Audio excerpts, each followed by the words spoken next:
Bonjour Garance, merci d'avoir accepté notre invitation pour parler de l'atelier déroulé le fil d'une scène. Bonjour. Je vais d'abord te laisser te présenter avec une question très très basique. Commençons par qui es-tu?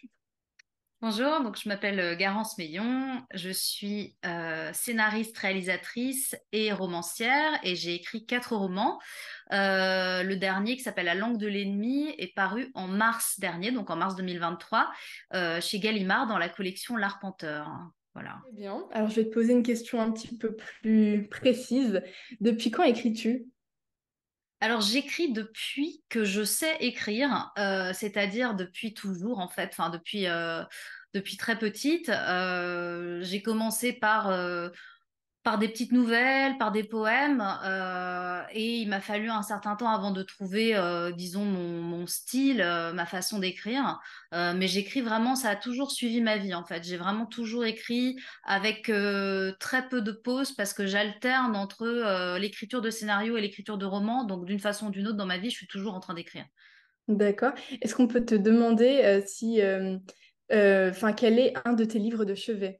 Oui, alors j'ai pas dû aller chercher très loin dans ma bibliothèque parce que un de mes livres de chevet, j'ai même pris, c'est Cyrano de Bergerac. Qui est vraiment une pièce que j'adore, que j'ai découverte assez tôt.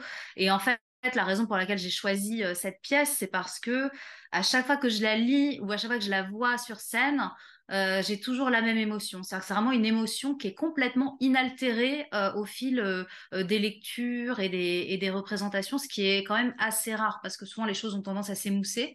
Et là, ça ne s'émousse jamais. Donc, il y a une énigme Cyrano de Bergerac que je suis très contente de pas percer d'ailleurs.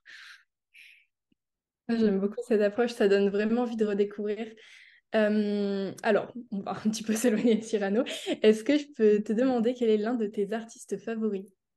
Oui, bien sûr, un de mes artistes favoris. Alors, j'y ai pensé pas mal et je dirais Rothko, le peintre.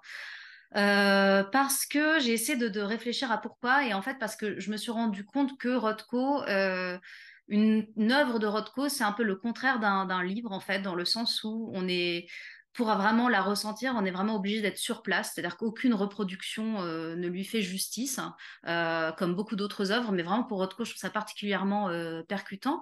Et donc c'est vraiment le contraire de quelque chose de nomade, contrairement à un livre. Et aussi enfin une toile de Rothko me touche et c'est une des rares choses dans ma vie où je ne suis pas ennuyée de ne pas avoir les mots pour en parler en fait.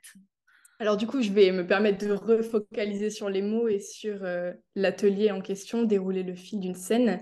Donc ça va être très loin de Rothko pour le coup. Pourquoi avoir choisi ce thème?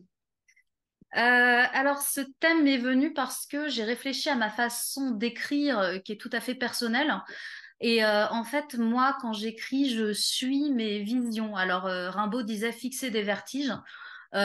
Pour s'inspirer de lui, je dirais suivre des visions dans le sens où vraiment faire confiance aux images qui me viennent en tête et aux mots qui me viennent et m'y agripper et tirer dessus comme sur une corde ou comme sur un fil d'Ariane pour ensuite trouver ce qui fera une scène et ce qui plus tard fera un livre. Donc c'est vraiment dérouler un fil, mais vraiment quelque chose qui soit dans une sorte d'abandon en fait, d'abandon qui sera ensuite suivi d'une maîtrise bien sûr quand il faudra réécrire et retravailler le texte. D'accord. Et d'un point de vue un peu plus concret, un peu plus ras du sol, comment se déroulera l'atelier?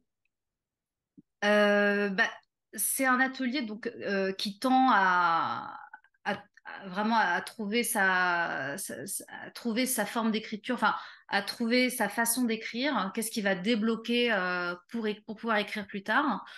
Donc, moi, je vois ça un petit peu comme du sport, c'est-à-dire vraiment qui dit sport dit discipline, mais dit aussi lâcher prise. Donc, vraiment apprendre à faire confiance à ses visions, à ses intuitions, chercher des déclencheurs d'écriture. Donc, je serai là aussi pour aider les participants à trouver des déclencheurs d'écriture. Et j'imagine en fait cet atelier, enfin l'écriture comme une grande maison où il y a énormément de pièces pièce, au risque de s'y perdre peut-être. Et donc, on suit cette espèce de fil d'Ariane et on pousse des portes. Et en fait, dans chaque porte, il y a un jalon d'écriture. Et donc, moi, je suis là pour vous aider à pousser les portes, pour ne pas avoir peur d'y entrer. Et donc, chaque pièce, il y a un jalon d'écriture. Donc, ça peut être le dialogue, ça peut être écrire une rencontre, ça peut être travailler un point de vue, écrire un monologue interne, ce genre de choses. Euh, et donc, à chaque séance, l'idée, c'est de produire un petit texte qui sera différent, parce qu'une forme courte, je trouve ça sympathique pour aborder l'écriture, pour ne pas subir la pression non plus du roman ou de quelque chose qui sera un petit peu lourd à porter.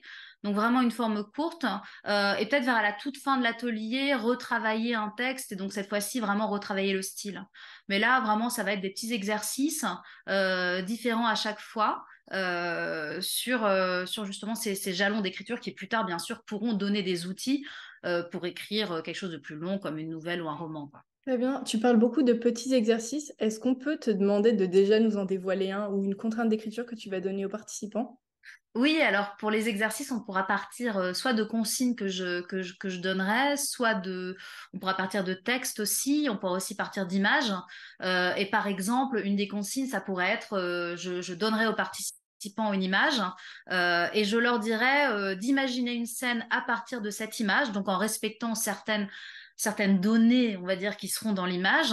Mais donc écrire une scène en se servant des cinq sens.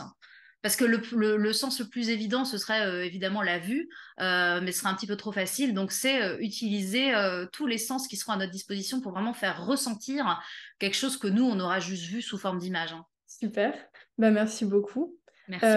Euh, voilà, je pense qu'on a tout dit. Est-ce que tu as un mot de la fin peut-être?